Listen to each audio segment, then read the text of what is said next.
الحمد لله والصلاة على رسول الله وبعد بسم الله الرحمن الرحيم السلام عليكم ورحمة الله وبركاته. محترم سامعین کرام، نن زموږ د سیرت النبی دیارلسم درس ده. د دې درس موضوع ده اظهار دعوت، او د دې موضوع مطلب دا دی چې رسول الله صلی الله علیه وسلم د خپل دعوت آغاز کړی دی، خو آغاز په خفیه طریقه شوی او موږ ووایو چې د هغې په نتیجه کې نبی علیه صلات وسلام د ټولو ناول خپل نږدې چې کوم ملګري وو او نږدې خلک وو هغوی ته دعوت ورسو، د هغوی په نتیجه کې بیا ورو دا دعوت خورېده او په یو وخت کې دا 40 ته تعداد ورسېد او بیا دغسې دا مخ په وړاندې باندې روانو او د خفیه دعوت دغه پروګرام تقریبا 3 کالو پورې چلیدلی دی.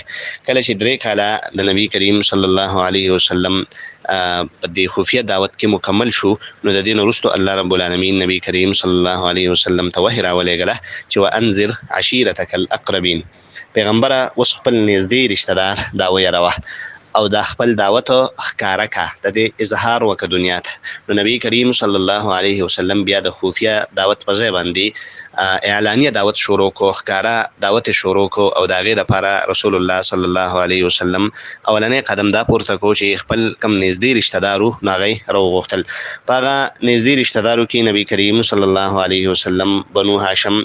او دغسې نور چې کوم څومره د دې خاندان نږدې خلک وو نو هغې کې تقریبا 45 کسانو ته نبی علیه صلات وسلام دعوت ورکړو، د حضرت علي رضی الله تعالی عنه په توسط باندې دا راجمع کړه او د هغوی دپاره داسې څه لږ ډېر د چای او روټۍ د خوراک انتظام هم شوی و. چې دا خبره خو پکې موږ یاده کړه، اگر چې په هغه ماحول کې د چای داسې څه پروګرام نه، خو شیخ محمد ادریس کندهلوي رحمه الله لیکلي دي چې یو پیاله پی و او هغې کې الله داسې برکت واچو چې هغه په دې ټول مجلس باندې وګرځوله او هغوی وڅښله او هغه نه ختمېده، ټولو ته ورسېدو. نو دا د خوراک څښاک انتظام نبی کریم صلی الله علیه وسلم په دغه محفل کې د دغه کسانو دپاره کړی دی او چې کله یې هغوی ته خپل دعوت پیش کړو نو د هغه دعوت رد عمل نبی کریم صلی الله علیه وسلم ته دا راغی چې ابو لهب په مجلس کې ورته راپاڅېده او رسول الله صلی الله علیه وسلم ته وایي چې وګوره دا ستا ترونه دي او د ترونو زامن دي نو ته خبره وکړه، خو دا ناداني پرېږده، دا د سادهتوب خبرې مه کوه. وجه دا ده چې دا ستا خاندان دی، دا د دې ټولو عربو په مقابله کې نشي ودرېدی، خپل د پلار د خاندان ستا دپاره کافي دی او که چېرته ته د دې خاندان مخالفت کوې نو ته ګورې بدترین انسان یې، د خپل خاندان دپاره او د خپل پلار او د نیکه دا کوم چې ستا خاندان دی د دې د تباهۍ دپاره به ته سبب جوړ شي، د دې خبرې نه قرار شه او دا خبرې مه کوه. بس نبی علیه صلات وسلام په دې خبرو باندې خپم شو او په دغه مجلس کې هېڅ خبره هم ونه کړه او په دې طریقه باندې د دغه کسانو دا مجلس برخاست شو. د دې نه وروستو بیا نبی علیه صلات وسلام دوباره دا خلک بیا راجمع کړو او باقاعده نبی علیه صلات وسلام د حمد و ثنا نه آغاز وکړو او په هغې کې رسول الله صلی الله علیه وسلم په الله رب العالمین باندې د خپل ایمان او د خپل عقیدې او د خپل بروسې خبره وکړه او دا یې ووی چې لا اله الا الله، د الله نه علاوه بل څوک د عبادت لایق نشته، الله رب العالمین چې دی نو وحده لا شریک له، هغه بالکل یک تنها دی او د هغه سره هېڅوک شریک نشته. او بیا نبی کریم صلی الله علیه وسلم خلکو ته ووایي چې د الله بندیانو د قوم رهنما او د قوم مشر خپل قوم ته دروغ نه وي، نو زه تاسو ته دروغ نه وایم چې ما تاسو دې له راجمع کړي چې زه دې تاسو ته دروغ وایم، زما دې د الله په ذات قسمي چې الله رب العالمین زه تاسو ته خصوصا او ټول انسانیت ته عموما پیغمبر منتخب کړی ما او دې دپاره یې رالیږلی یم چې تاسو ته د الله رب العالمین پیغام در ورسوم. او بیا ورته وویلي چې په الله قسم تاسو به همداسې مرئ لکه څنګه چې تاسو باندې خوب راځي او تاسو اوده کېږئ او داسې به بیا راپاڅولی کېږئ لکه څنګه چې تاسو د خوبه پاڅئ او څه چې م کړي د دې هر څه به در سره حساب کېږي، نو یا به همیشه دپاره ستاسو ځای جهنمي او یا به همیشه دپاره ستاسو ځای جنتي. کله چې رسول الله صلی الله علیه وسلم دا خبرې وکړې نو په دې خبرو باندې ابو طالب ووی چې تا ته پته نشته چې موږ څو پورې ستا معاونت خوښو، ستا سره مرسته خوښو او ستا د نصیحت چې دی نو دا زموږ دپاره څومره پورې قابل قبول دی او څومره پورې موږ ستا دا خبرې رښتیا ګڼو. او دا ګوره ستا د پلار چې کوم خاندان دی هغه دلته راجمع دی او زه د هغې یو فرد یم، خو فرق په موږ کې صرف دومره دی چې زه ستا مرضي کوم او ستا خوښه کوم چې ته څه وایې نو په هغې کې به د ټولو نه مخکې ستا سره زه ولاړ یم چې د کومې خبرې تا ته حکم دی نو بس ته هغه سر ته رسوه او زه به مسلسل ستا حفاظت کوم او ستا اعانت به کوم او ستا ملګری به یم. په دې کې ابولهب ورته وویل چې داسې چل دی چې دا بدي ده او دا داسې دا کوم کار شروع کړل دا غلط دی او د دې بدۍ مخه په خپله ونیسه او د دې سړي د لاسونه په خپله باندې ونیسه. نو ابو طالب ورته وویل ویل الله په ذات مې قسمي تر څو پورې چې زما په وجود کې سای نو تر هغه پورې به زه د حفاظت کوم او د په مرسته باندې به ولاړ یم. دا خو اولنۍ هغه اعلانیه دعوت شو چې رسول الله صلی الله علیه وسلم خپل نږدې رشتہ دارو کې چې کوم خلک وغیره جمع کړیو هغوی ته یې ورسو. کله چې رسول الله په دې خبره باندې پوه شو چې اوس دغه سره دغه تره ابو طالب دغه حمایت کوي او دغه مرسته کوي، نو نبی کریم صلی الله علیه وسلم یو ورځ کوه صفا ته وختو، کوم چې د صفا غر او د صفا ډیرکۍ ده، په هغې باندې نبی علیه صلات وسلام دا آواز وکړ یا صباحه، هی سحره، دا یو ناره یې وواله، هی سحره یا صباحه. دا د مکې د خلکو یو ایمرجنسي آواز و چې داسې څه خطرات به څه مسله به وه نو خلک به داسې اوچت ځای ته وخته او د یا صباحه آواز به یې وکړو. بیا نبي علیه صلات وسلام د مختلفو قبایلو د خلکو نومونه واغسته چې ای پلانګیه ای پلانیه ای پلانیه، دا نومونه یې واغسته او ټول خلک وایي که څوک په خپله راتلی شو خو په خپله حاضر شو، که څوک چېرته په خپله باندې نه شو راتلی نو هغوی خپل قاصد راولېږه او خپل استازی یې راولېږه چې ته ورشه او څه مسله ده. خلک راله د نبي علیه صلات وسلام نه راجمع شو او نبي علیه صلات وسلام د هغوی سره خبرې شروع کړي. نو نبی علیه صلات وسلام ورته دا د ټولو نه اول ووایي چې ای خلکو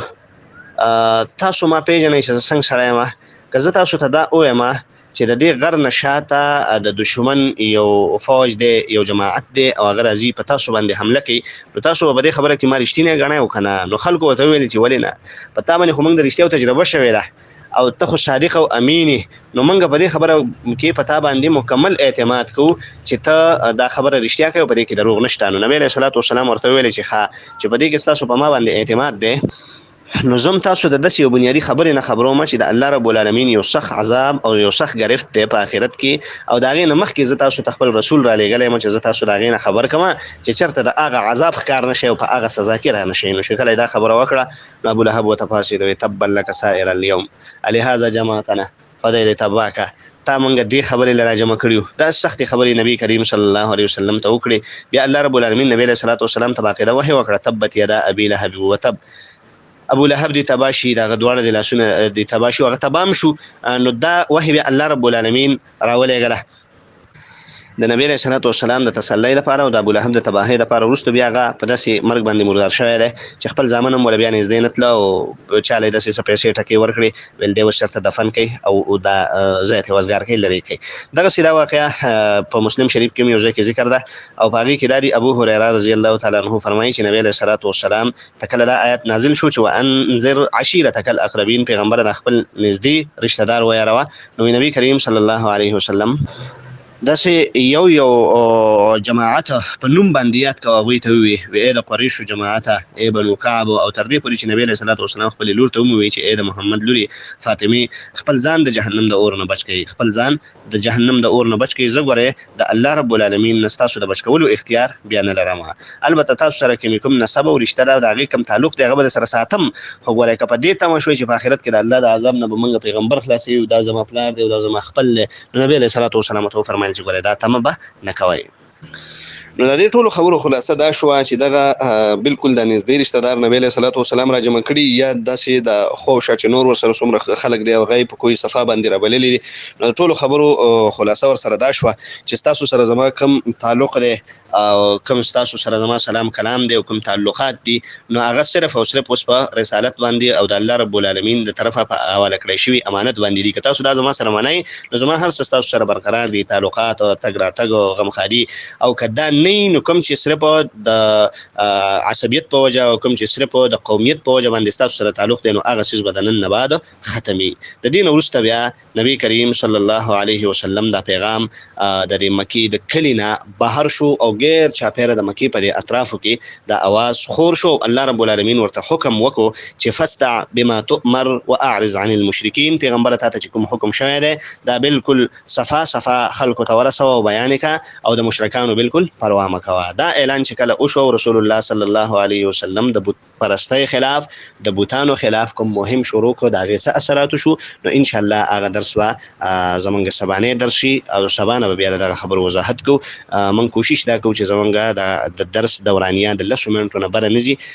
چې کوم ملګري اوري په شوق سره یې اوري نو چې هغوی ولې ټایم هم ورکولی شي، او ډېر ملګري داسې دي چې هغوی باقاعده نوټس اخلي او دا لیکي د ځان سره نو چې هغوی ته هم په دې کې مشکل دی نن زمونږ هم دا درس کافي دی سبا نه به انشاءالله بیا دا خبره کوو چې دغه د بوتانو په مخالفت باندې چې کله رسول الله صلی الله علیه وسلم شروع وکړه او د هغې حقیقت یې دنیا ته ښکاره کوو نو په هغې باندې د مشرکانو سره د عملو دا به انشاءالله سبا نه وایو. واخر دعوانا ان الحمد لله رب العالمین برحمتك یا ارحم الراحمین.